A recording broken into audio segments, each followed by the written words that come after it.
Bonjour à tous, je suis le professeur Kilroy et aujourd'hui on se retrouve sur quelque chose qui n'a strictement rien à voir avec Naruto.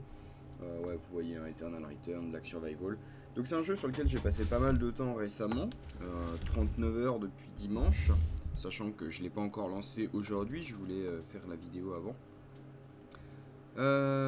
Alors déjà juste petit update, pourquoi j'ai pas posté depuis un moment de vidéo, tout ça.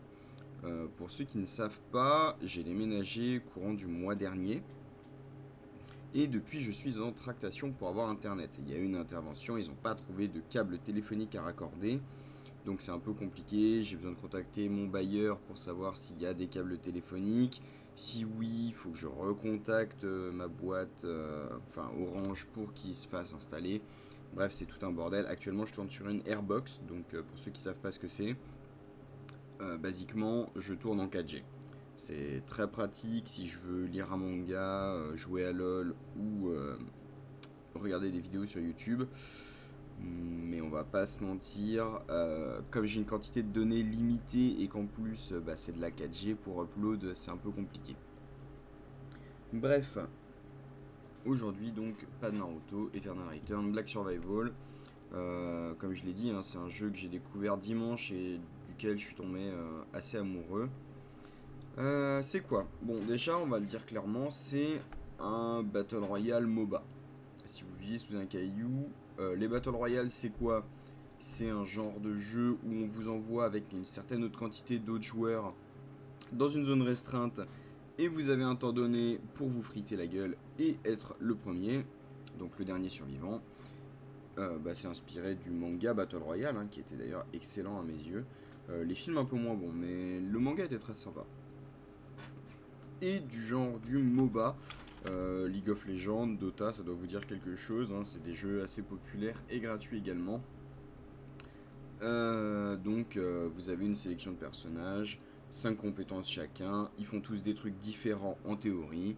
Et le but, encore une fois, dans un MOBA, normalement le but c'est de détruire le bâtiment adverse. Là en l'occurrence, comme c'est un Battle Royale, il n'y a pas de bâtiment adverse, c'est vraiment free for all, mais ils gardent cette base. C'est fait par un studio coréen, il me semble, Nimble Neuron. Alors, ils ont fait un autre jeu, Black Survival, euh, qui est un Battle Royale également, mais un Battle Royale point and click sur mobile. Alors, j'y ai pas du tout joué, hein. Hop, je vais le lancer. En attendant, j'y ai pas du tout joué, donc je sais pas du tout ce qu'il vaut. Voilà, Nimble Neuron, Eternal Return. Je vais lancer une petite game en IA, donc pour essayer de vous expliquer les bases et pour vous donner envie d'y jouer, parce que clairement, moi, il m'a fait un peu un coup de cœur. En soi, je vais lancer une game contre l'IA. Hein, je vous le dis tout de suite, si vous voyez des bots mourir, vous pouvez vous foutre de ma gueule. Je suis juste, d'une part, pas assez organisé pour pouvoir vous faire une explication à peu près détaillée, on va dire, contre d'autres joueurs. Et en même temps, je suis juste pas assez bon pour le faire contre d'autres joueurs et quand même essayer d'être top 1. Allez, voilà. Donc le menu de base, hein, plutôt joli. C'est vrai que j'ai acheté un perso hier. Donc collection, ça va être les persos, comme vous le voyez. Hein, on a toute la collection ici. Comme le jeu est récent, il date de mi-octobre, il me semble. Et il est encore en early access. Il n'y a pas un casting gigantesque, hein, voilà, il y a une vingtaine de persos, mais ils ont tous une identité bien propre. C'est un point que je trouve très important et qui se remarque. Genre Fiora qui, voilà, pour les joueurs de League of Legends, comme dans League of Legends, c'est une épéiste, voilà, elle a sa fente, l'attaque composée. Son principe c'est de mettre des autos et de enchaîner avec des sorts. On a Shoichi qui est un genre de Katarina, il jette des dagues, il peut sauter dessus pour les jeter sur les ennemis, il gagne des chances de coups critiques quand il tape, etc. Je vais beaucoup comparer le jeu à League of Legends, hein. C'est un jeu qui est très populaire et ça m'étonnerait que aucun d'entre vous n'y joue, mais j'essaierai de rester à peu près objectif. Donc les deux persos offerts au début, à la fin du tuto, c'est donc Jackie. Voilà. Jackie, bonne psychopathe tueuse en série, voilà, plus de 30 victimes, qui peut se jouer avec pas mal d'armes. Voilà, vraiment en mode l'ulti à la tronçonneuse. C'est assez. L'autre c'est Aya, donc une flic que j'ai pas du tout joué, j'aime pas les distances. Je suis là pour me mettre des grosses beignes avec les clampins d'en face. Donc pistolet, fusil d'assaut, sniper. J'en ai croisé une ou deux en sniper, mon dieu quel enfer. J'ai débloqué pas mal de persos, hein. J'ai acheté les 2 packs. Il m'en reste encore 4 à acheter et là c'est un des points négatifs du jeu, c'est que l'argent monte lentement. Moi ça me gêne pas forcément, mais j'avoue que sans les 2 packs ce serait un petit peu compliqué. Les itinéraires, donc ça je vais y revenir en début de game. Le catalogue c'est basiquement l'inventaire, hein, ça vous permet de voir à peu près tous les items que vous allez pouvoir trouver. Sympa la grenade d'Antioche. Le tuto, je vous fais pas en dessin, c'est un tutoriel. La boutique vous permet d'acheter les personnages, les skins. Bon, je pourrais acheter celui de Jackie, mais il y en a un d'un autre perso que j'aime bien qui va arriver d'ici mi-mars. J'aimerais bien l'avoir. Leur monnaie. Alors, donc ça, c'est des emplacements d'itinéraires. En fait, vous êtes limité à 5 de base et vous pouvez en acheter 5 de plus par perso. Pareil, hein, je reviendrai là-dessus en parlant des itinéraires. Les DLC, du coup, c'est les DLC. Pas de surprise. Et info, du coup, c'est globalement mon classement moyen. Donc voilà, ça paraît débile, on va dire, un classement 8. Mais c'est des games à 18, donc ça veut dire qu'en moyenne, bon, je suis dans le top 50%. Ce qui est pas si mal. C'est pas incroyable, mais c'est pas si mal. Voilà, top 3, 40% de mes games. Top 5, 40% de mes games. Et top 7, 60% de mes games. Bon, en général, ça veut dire que je m'en sors plutôt bien. En duo, on est 5ème, donc sur 9, donc là c'est un peu moins bien déjà. Et en escouade, 3,7ème, sachant que du coup c'est sur 6. C'est un truc très intéressant, c'est que si vous jouez en solo, en duo ou en escouade, il vous place obligatoirement avec des gens en solo, en duo ou en escouade. Donc en solo, vous tomberez obligatoirement contre 17 autres joueurs solo. En escouade, contre 8 autres teams de 2 joueurs. En duo, 8 autres teams de 2 joueurs. Et en escouade, 5 autres teams de 3 joueurs. Hop, je vais lancer ma petite IA contre des bots normaux. Ils ont l'air un peu à la masse les bots. Et je voulais jouer... Bon, je vais jouer Yunus, un perso assez simple. C'est un perso assez simple et j'ai pas envie de vous prendre la tête avec des trucs genre Lee Dailin, même si j'aime beaucoup, qui doivent gérer en plus de leur vie et de leur mana, de l'alcoolémie, tout ça. Yuki qui doit gérer ses boutons. C'était ça ou Jackie, mais j'aime bien Yunu. Il a un design qui est assez trompeur d'ailleurs, hein. Quand on le voit, on pourrait se dire bon bah il est là pour mettre des grosses beignes, et en fait c'est un espèce de mage. Il n'y a pas tellement de principe de mage sur le jeu, à part Zahir. On va appeler ça un caster. Voilà, vous voyez sa tronche, c'est clairement genre Bully McBullison qui est là pour péter des gueules à coups de poing.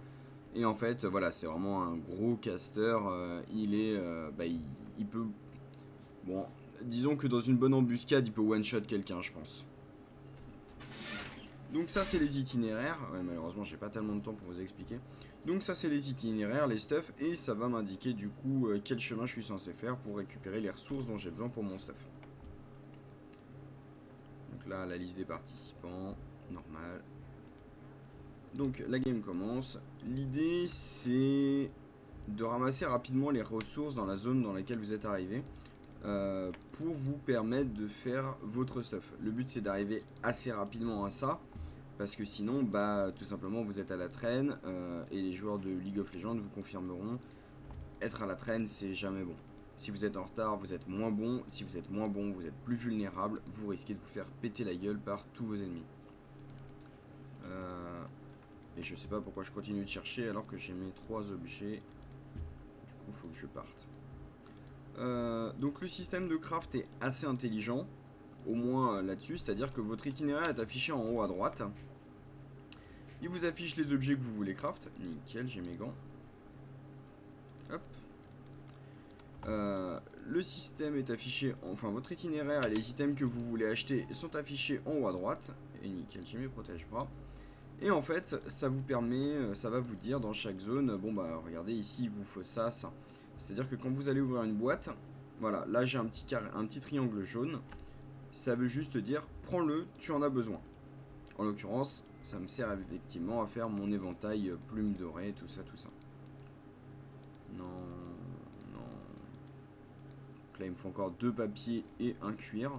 Le cuir se drop sur les animaux sauvages, donc que vous pouvez affronter pour gagner de l'expérience. Et il y a un système de maîtrise en plus de l'expérience. Je reviens dessus après. J'aimerais bien trouver un peu le papier, s'il vous plaît. Non? Pas de papier? Bon bah, pas de papier. Du whisky par contre, il y en a. Hein. Ah, du papier. Donc j'ai mes cendres, je peux améliorer mes gantelets. Comme vous voyez, à chaque fois, ça va prendre un petit peu de temps. Et ça consomme de la mana de chercher les... comment on va dire ça? Ça consomme de la mana de chercher les objets ou les crafter.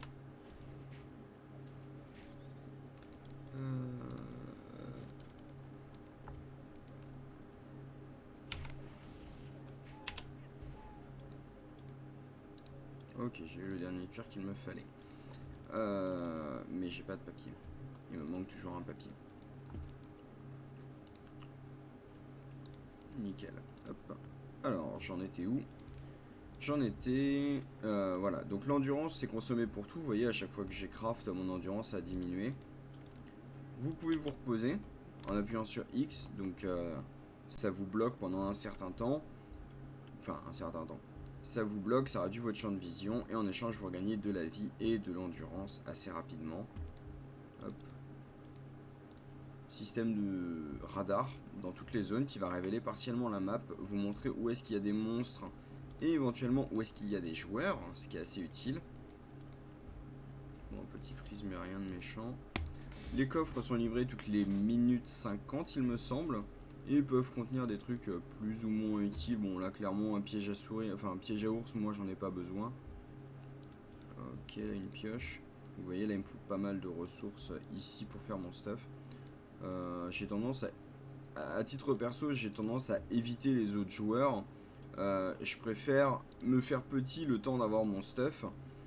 Et une fois être full stuff, aller tout droit et essayer de casser la gueule de... J'ai raté la plume. Et essayer de casser la gueule de tout le monde. Je vais pas mentir, c'est pas forcément un truc qui me réussit beaucoup. Pourquoi je... Ah, j'ai encore des glaçons. Hop. Et j'ai plus besoin de ça non plus. C'est pas un truc qui me réussit forcément beaucoup. Mais c'est comme ça que je préfère jouer au jeu. J'aime pas forcément me battre dès le level 2 à essayer de me friter avec tout ce qui passe. J'aimerais bien une chaîne, parfait. Quand vous avez un doute, en appuyant sur M, vous avez la carte. Donc moi, voilà, donc il y a votre itinéraire qui est toujours affiché. Et comme vous voyez, il y a une zone en rouge, donc qui s'appelle le laboratoire. Ça ne sert à rien d'aller là-bas, il n'y a rien. Et les zones en rouge, c'est ce qu'on appelle les zones restreintes. C'est-à-dire que vous avez 30 secondes pour toute la game pour rester dans vos zones restreintes.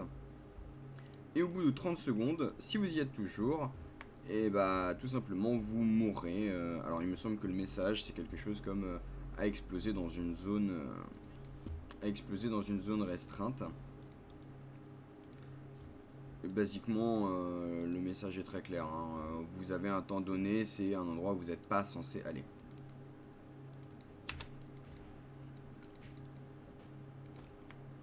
Bah ok alors.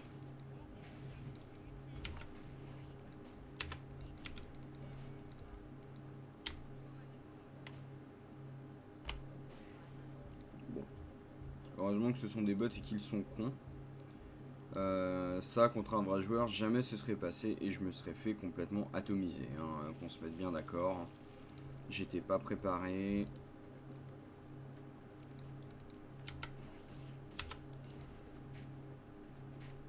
Bon là par contre j'ai des levels d'avance donc forcément je gagne un peu.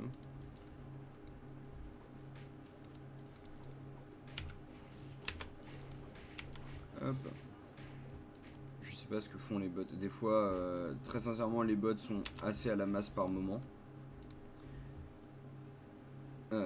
J'en ai vu finir la game avec 0 item et j'étais là à me dire mais qu'est-ce que c'est que ce Beans. Bon, c'est pas un item qui m'intéresse donc je vais le laisser là. Oh. Du coup je vais être bon pour me friter.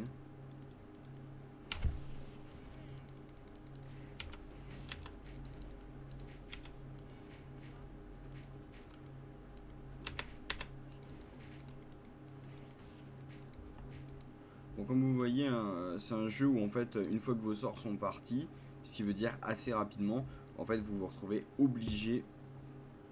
Est-ce que je peux arrêter de...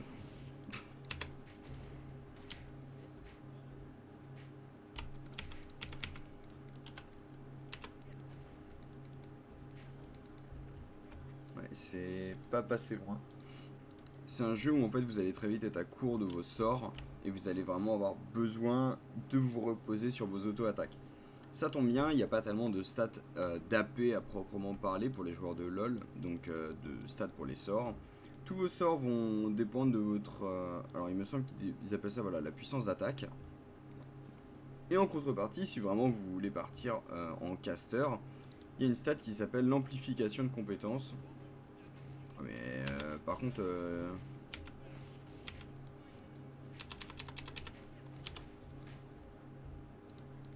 parce qu'à un moment, on va...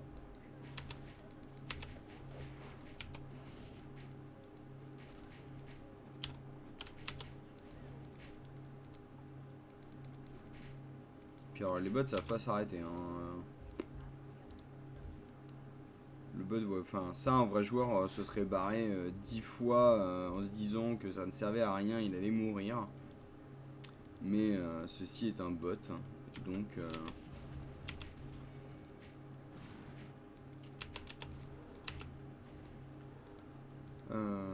pop, pop, pop. J'avais dit que je vous parlerai du système de maîtrise. Que vous avez sans doute vu ici. Je vais me reposer en attendant. Hop. Donc le système de maîtrise, ça fonctionne comment? En faisant certaines actions, donc là par exemple, donc gants, chasse, fabrication, recherche, déplacement, PV, défense, méditation, piège. Alors piège c'est le truc que je monte jamais. Putain, il y a une Nadine qui arrive. Vous allez gagner de l'XP. Donc par exemple, vous voyez, hein, pour les gants, il suffit d'augmenter, il suffit de faire des dégâts, de tuer des joueurs, de fabriquer des armes. En chasse, faut taper des animaux sauvages. En fabrication, bah faut fabriquer des trucs. En recherche, faut ouvrir des trucs. Déplacement, faut se déplacer. PV, faut se faire taper ou se soigner. La défense, faut prendre des dégâts ou tuer des gens. Et méditation, en fait, faut préparer des boissons ou sortir des... comment on appelle ça, ou tout simplement utiliser de l'endurance. La maîtrise c'est relativement important puisque chaque truc va vous octroyer des bonus. Donc par exemple vous voyez avec les gants niveau 12 je gagne 40% de vitesse d'attaque, donc je tape 40% plus vite. Je fais 30% de dégâts supplémentaires avec mes auto.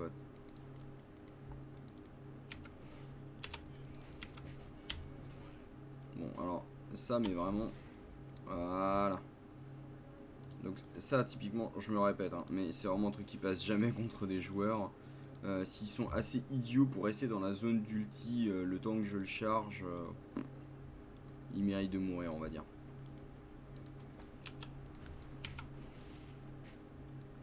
Ouais, mais bon là... en fait je crois que j'ai juste beaucoup trop d'avance sur la game ou que les bots sont juste beaucoup trop en retard. Mais c'est pas grave. On va poser des pièges à ours juste pour le plaisir. Qu'est-ce que je peux bien vous dire d'autre dessus? À part qu'il est cool. Donc ouais, les maîtrises en soi, hop, plus vous les pratiquez, plus vous allez avoir de bonus, sachant que pour la enfin, pour votre arme, donc là en l'occurrence les gants, quand votre maîtrise atteint le niveau 7, vous recevez un point gratuit que vous pouvez mettre dans une compétence propre à votre arme. Alors ça dépend pas de l'arme spécifiquement, mais du type d'arme. Je sais pas pourquoi je tourne en rond à chercher des objets vu que de toute façon je suis full build.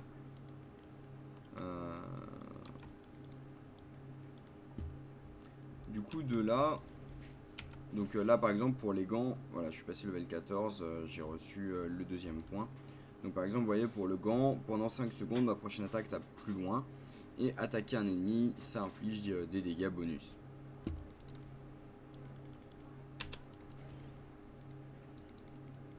Bon je vais aller chercher un peu les autres joueurs histoire de finir ça. Donc voilà, comme vous voyez, au fur et à mesure de la partie, la map se resserre, histoire d'éviter que tout le monde se planque et que personne soit intéressé. La partie de cache-cache, c'est bien au début, mais à un moment, il faut bien que la game se finisse. Donc toutes les minutes 50, une zone passe en jaune. Au bout d'une minute 50, elle passe en rouge et deux autres zones passent en jaune. Donc il me semble que c'est semi-aléatoire en soi.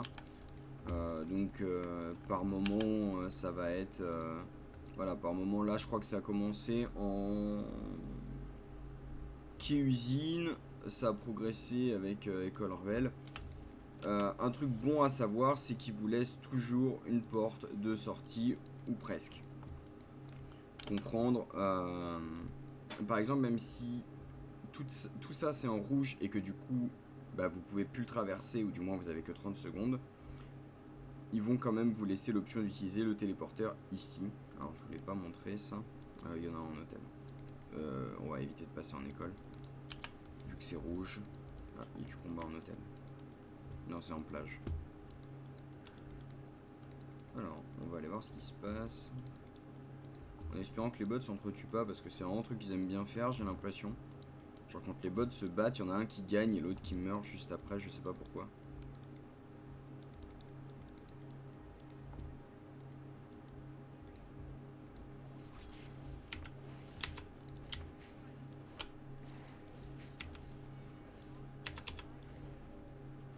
Voilà. Donc je voulais aller au téléporteur. Donc dans une map sur deux à peu près, vous allez pouvoir trouver ces trucs là. Donc ils appellent l'hyperloop. Une map sur deux, est-ce que je dis pas de bêtises? Non, à peu près, il y en a en hôtel, un en centre-ville, un en chapelle, un en hôpital et un en temple et ruelle. Bon, à peu près une sur deux, on va dire. Et en gros, ça vous permet de vous le téléporter vraiment, genre juste sur la map que vous voulez, quoi. Sauf laboratoire, du coup, visiblement. Donc ça vous prend un petit channel pendant lequel vous pouvez faire rien d'autre. Donc faut faire attention, hein, s'il y a quelqu'un à côté, bah, il peut vous tartiner la tête. Ça m'est arrivé plus d'une fois. J'entends des bruits de pas, mais je crois que c'est les miens.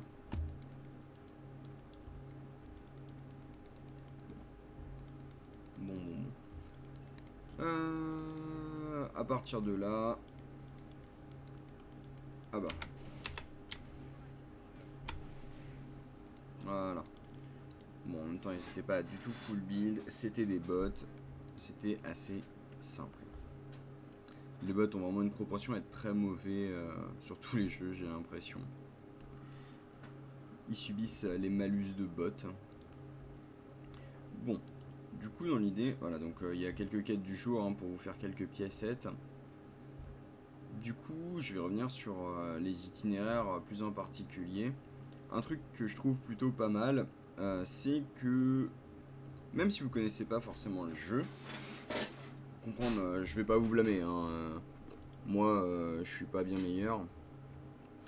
Vous n'êtes pas obligé de faire vos propres itinéraires, c'est-à-dire que je vais prendre Magnus par exemple. En fait, vous pouvez importer l'itinéraire de gens qui ont rendu leur public directement en jeu. Et c'est des gens qui sont sans doute meilleurs que moi et qui vont vous dire un peu bon alors ça par contre je cautionne pas tellement le Bouddha Serrera en accessoire. Baguette magique. Ok. Oh, c'est pas mal ça. Ça a l'air de demander pas mal de... Ah, ça demande une météorite pour ça. Donc ouais, en fait, vous allez pouvoir importer directement des itinéraires de perso, bah, tout simplement directement. Et si vous en avez vraiment pas, le jeu vous en recommande aussi. J'ai pas tellement d'opinion sur les builds recommandés. Ils sont corrects, ça je peux le dire. Mais ouais, j'ai pas tellement plus d'opinion. Ils sont ok, c'est tout. Ça vous permet de jouer vraiment des trucs différents. Genre, vous regardez, moi pour Jackie, j'ai un build Dag Lifesteal, un build Dag critique, un build double lame, un build à la faux pour quand j'ai envie de soulever des grosses daronnes rapidement. Parce que la faux, ça compte dans les haches et du coup, c'est des armes qui se font très vite pour pouvoir agresser très vite. Bref, il y a quand même plutôt pas mal de trucs. La partie dure entre 15 et 20 minutes en général. Au niveau des armes, vous allez retrouver pas mal de trucs. Hein. Comme vous voyez, Jackie peut se jouer en dague, épée à deux mains, hache, double épée, pistolet, fusil d'assaut, fusil de précision. Fiora a accès aux rapières. Là, il y a marteau et bâton. Là, il y a les projectiles, les shurikens.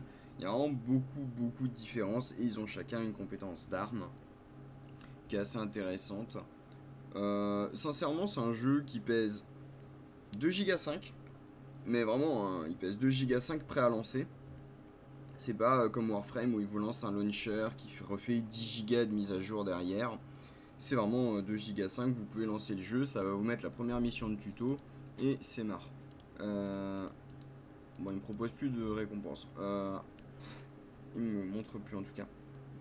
Pour vous donner une idée, à la fin du tuto, il vous offre donc Jackie, Aya et globalement une dizaine de milliers de pièces avec lesquelles vous pouvez acheter n'importe quel perso. Je ne vais pas vous faire de présentation là, si vraiment ça vous intéresse, j'hésiterai pas à le faire. Moi, clairement, j'aime beaucoup le jeu.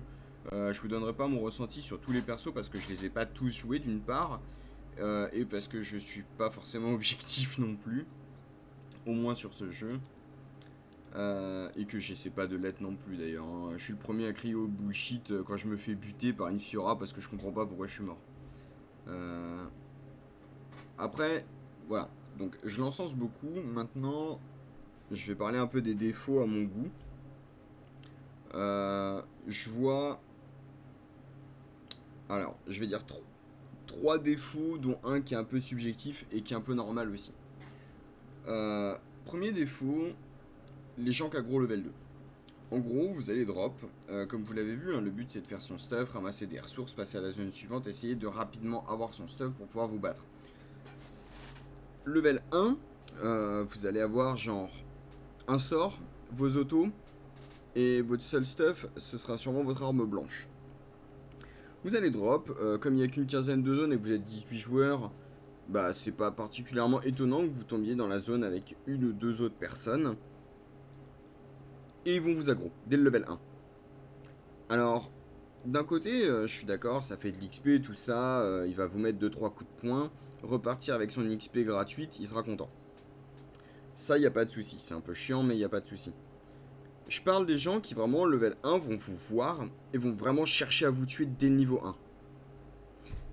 C'est extrêmement frustrant dans le sens où vous, ça vous met extrêmement en retard parce que du coup, ça sert à rien d'essayer de le friter. Vous allez prendre 3 plombes et être à la bourre. Et le problème, c'est que même s'il finit par réussir à vous tuer, bah, il va mourir très vite aussi parce que vous avez le temps de rien ramasser. Donc, s'il vous loot, il gagne rien. Et il est extrêmement à la bourre aussi parce que du coup, il a pas de stuff alors que tout le monde a pu en ramasser. Donc, vous allez faire des games parfois qui vont se finir en 50 secondes, montre en main. Et vous dire, d'accord, bon bah je suis bon pour relancer parce que Jean-Michel de la compta était pas content et que il s'est fait engueuler par son boss pour une petite connerie et du coup il veut se défouler sur les premiers qui passent. C'est pas super drôle, ça arrive, c'est giga frustrant et c'est encore plus vrai en duo quand des gens commencent à deux dans la même zone et genre vous faites l'erreur d'y aller tout seul et vous devez un direct. Ça m'est arrivé il y a pas longtemps, j'ai drop en hôtel, donc en bas à gauche. Les mecs m'ont poursuivi du level 1 jusqu'au level 3, presque en haut à droite de la map. Je suis mort, sans avoir rien pu faire parce que les mecs ont passé leur game à me poursuivre. Ça avait aucun intérêt. Deuxième défaut, le grind des persos qui est lent. Donc vous voyez là, hein, j'ai 600 pièces pour mes quêtes du jour. Un perso, ça coûte 8000. Je vous laisse faire les calculs, sachant que les gains sont pas énormes, sauf par level, là ça va. ça peut prendre vraiment du temps. En 30 heures, j'avais débloqué genre 3 persos. À part en comptant pas ceux du tuto. C'est assez lent. Ça encourage à acheter les packs. Euh, je les trouve pas spécialement utiles en soi, mais bon. Voilà, si vous avez l'option, sachez que vous pouvez acheter les packs pour aller plus vite et avoir rapidement les persos. Moi je l'ai fait parce que 11 persos ça allait vite et c'était cool. Et du coup, troisième défaut, mais qui est un peu subjectif. Bon, Cathy. Voilà, tout simplement Cathy. En fait, le perso est sorti mercredi. Et les nouveaux persos sont cassés. Voilà, si vous avez l'habitude de LoL, vous connaissez la blague. Les nouveaux persos sont tous cassés. En fait, là, c'est un peu le cas. Luc était le dernier sorti. Il est très fun, hein, il est extrêmement fun, mais il est très fort. Et de ce que j'en sais, Cathy est très fun aussi, mais très très forte. Du coup, ça va prendre une semaine le temps qu'elle soit nerf, tout simplement. Mais ils ont tendance à avoir un petit peu de mal à équilibrer. J'ai vu pas mal de gens se plaindre qu'en gros, il y avait les bons persos et les autres. Et que si vous avez un bon perso, vous pouvez battre tous les autres sans trop de problèmes. À mes yeux, tous les persos ont un ou deux trucs qui font qu'ils sont pas forcément incroyables. Shaichi qui du coup est censé spammer ses sorts mais a une barre d'endurance complètement misérable et du coup en 3 sorts il peut plus rien faire. Zahir qui a que des sorts à viser alors que tout le monde peut sauter dans tous les sens. Euh, Qu'est-ce que je peux donner comme exemple? Kyukai qui est fat. Mais littéralement je rigole pas. Non mais regardez-moi ça. Bon, je rigole, hein, mais il est très très sympa à jouer. Et il a des petits trucs assez cool. Euh, Autrement, voilà, moi je trouve que le jeu est très bon. Il est gratuit, il pèse 2,5 Go. Je vous encourage très fortement si vous cherchez un petit jeu pour vous occuper en ce moment à le télécharger. Et bah, si ça vous intéresse, écoutez, je sais pas, dites-le, j'essaierai d'enregistrer de mes parties, j'essaierai de faire des présentations des personnages, des trucs comme ça.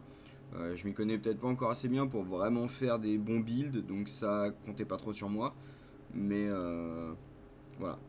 Sur ce, je vous souhaite une bonne journée et un bon week-end, puisqu'on est vendredi.